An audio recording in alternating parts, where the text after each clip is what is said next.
Okay, Miguel, it's good to see you again. Thank you. Can you describe some of the extremes that you're experiencing in your vineyards today? Well, what we have noticed in the last decades is that maturation, comes earlier. Yeah. So grapes that we used to harvest in the past, in early October, now we had to harvest them in mid of September, and so forth. And what sort of impact does that have on the sort of the growth of the grape, the physiology of the grape, and ultimately the style of the wine? Well, of course it has effect, because in maturation, there are two maturations. The maturation of the sugars and the maturation of the quality elements, like anthocyans, like aromas, like polyphenols, And those, they have a different maturation process. Same maturation of ripening, it's the same. Yeah. And then they need the cool nights. So we have to avoid, by all means, any harvest in the month of August. And that, in order to achieve that, what we have done is to try to delay maturation with viticulture practices. Okay. Playing with root stocks, at least, for the new vineyards, with the height of the canopy, yes, density of planting, and so forth, Yep. The important thing is to delay maturation and get in September to the cooler nights. Okay. And do you experience any extremes in terms of weather extremes in your vineyards?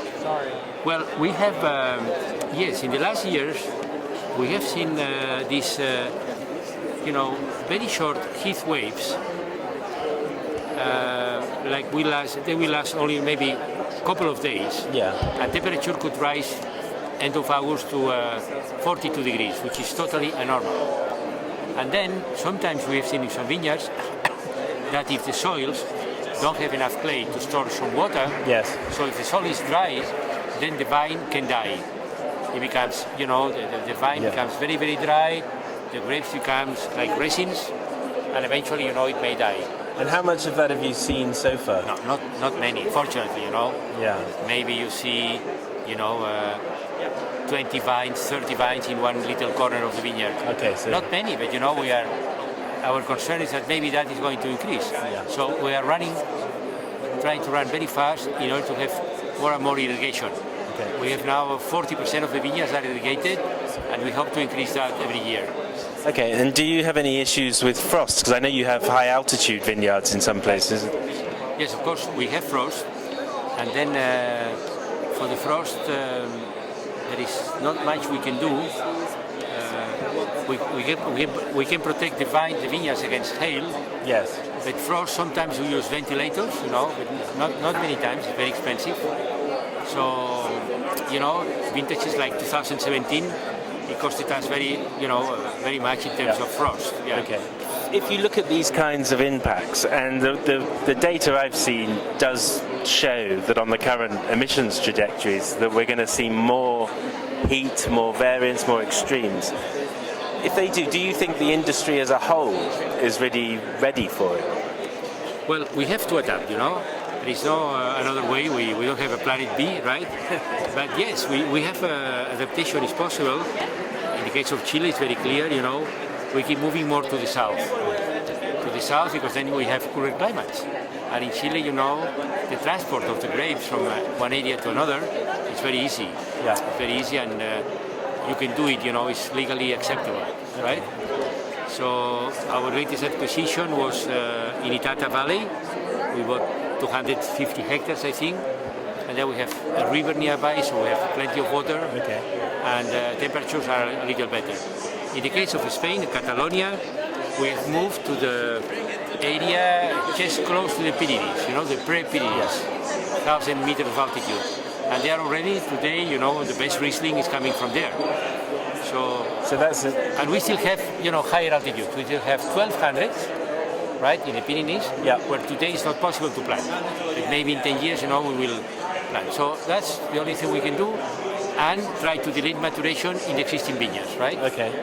So it is becoming a much more careful process in terms of how you're handling, where you're planting. Right. And eventually, I suppose, you do run out of mountain to go higher and heat, And I'm just wondering, there's a lot of wineries I speak to who aren't so aware as you are, and I wonder how prepared they are for the changes that are coming. Well, a lot of people, they just keep doing the same thing, and they have the routine and they continue. Well, I think maybe the possibility for these wineries is going to be in the future, maybe in 10 years or so, to change the varietal. Yeah. Maybe we have to switch, from Tempranillo down to Monastery, which is more prepared to heat. Oh, okay. Maybe you will see some of these formulas, but the wines will be different, of course.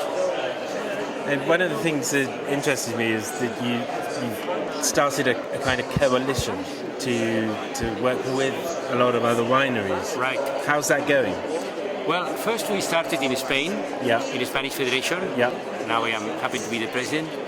And we started a group almost 9 years ago called Wineries for Climate Protection. Fantastic name, But in practical terms, it came to a reality of being only a marketing tool, People were not prepared to invest. Right.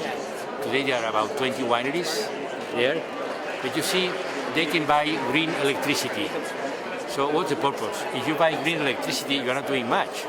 No. You are paying the same, and you are not helping, right? And they don't consider, in the calculation of the carbon footprint, they don't take the scope 3. Scope 3, everything from the vineyards until the glass where you bottle the wine. Yes. And in the other side, the other scope to the right is the logistics, the shipment up to Japan or whatever. All this is scope 3. And scope 3 is 80% of the normal carbon footprint in a winery. So if you don't take this into account, what the hell are you doing? Yeah, it's a black hole in a way. Yeah. Okay.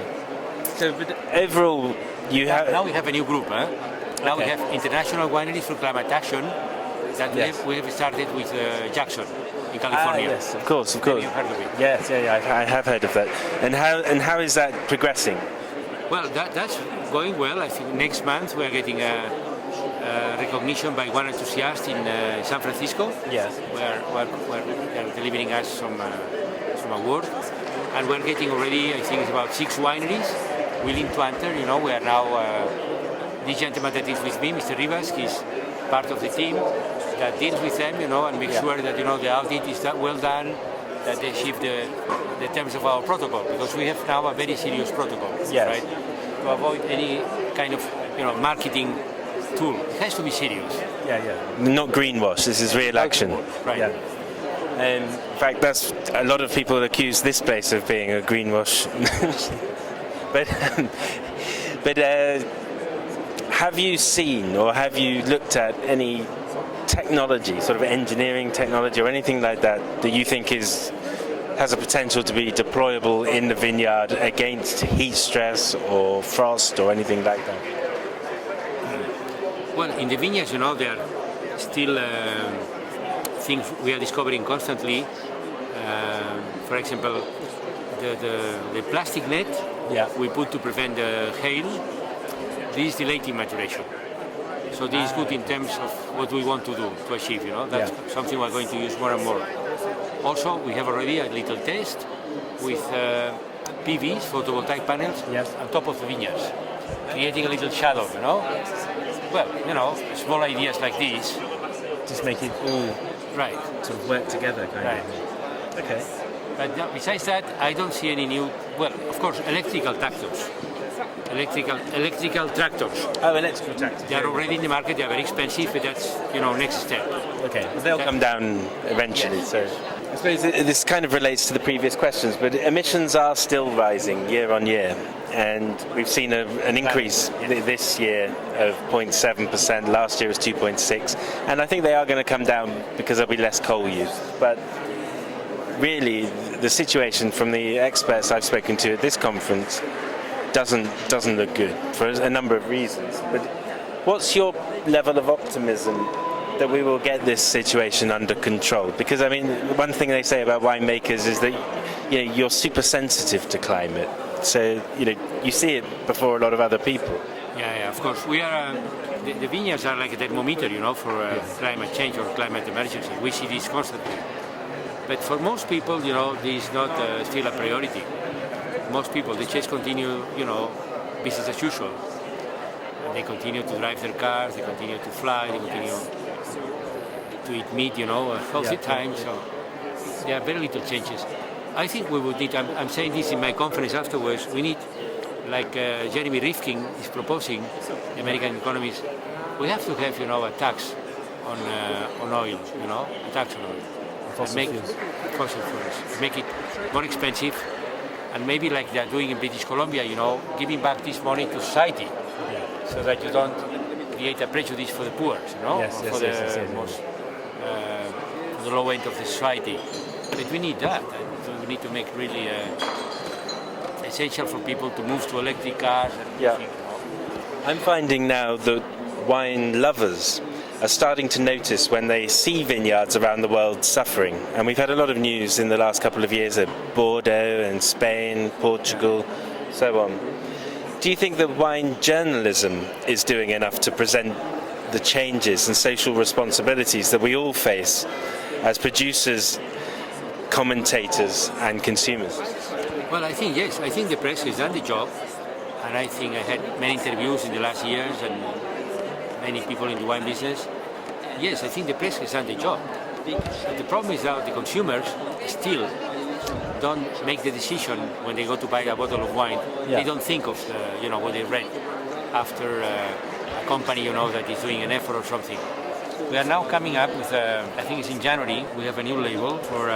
This label will be in our entry-level wines, so that at least, consumer, see here we state that we are next year we are up to 30% reduction, and we say that we are using PVs, planting forests in Patagonia and so forth. Oh, brilliant. So that's the first step we do in order to get to the consumer. Lowering your carbon emissions and producing wine sustainably and responsibly is not the same as organic, it's not the same as biodynamic, it's not the same as making vegan wine. And I think all of these categories have a sort of a confusing effect somewhere with the consumer.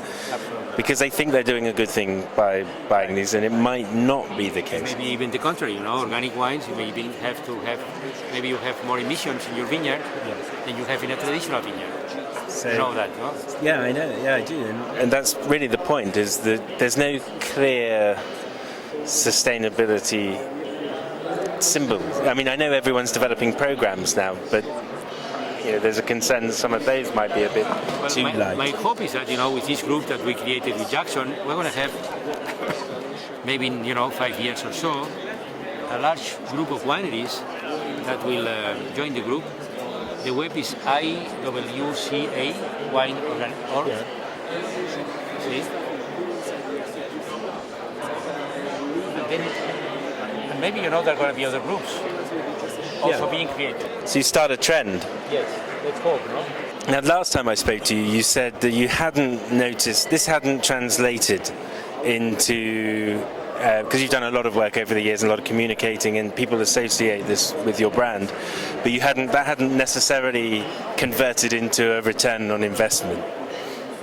No, it's still the same. Still, the sales are the same, Still, we don't get comments from consumers saying, well, I bought your wine because you are doing that and that, No, we are still not there. Now with the new back label, maybe we're going to start to see a reaction. Okay. I think now the problem is that we were not able to communicate efficiently to the final consumer. I was at a tasting in London, and I was talking to someone who sells wine just in the south of England, and your name came up as we were talking about climate change. And he said, well, the council buy Torres wine from us only because of the green credentials for their events in the council. I said, well, I should pass that on, because it's, Is that good news? it's some good news. Is there anything you think that can be done at the other end of the industry? And I'm talking the front end, where wine is poured, wine is sold. You're doing the labels here. Is there anything that more that we can do, the people pouring? Do you think there's a gap yet? I'm just curious to know if it seems that all the pressure is at one end. The winemakers are under a lot of pressure. I was in Canada, a month ago. Yeah. In Ontario and in Quebec, And I see in the monopolies, a very positive reaction with this policy trying to mitigate the effects of climate change. Yeah. They were very interested. I think it's going to be positive in the near future. And these monopolies, because they cannot, only them can sell the wine, they will somehow reflect, and not help but, present the wineries that are making an effort in this sense. And I hope also this could be the case in the future with Scandinavian monopolies. Okay. Yeah, that I see this next step. So things are happening. Maybe, yes, maybe slowly. Thank you very much. It's my pleasure. Thank you.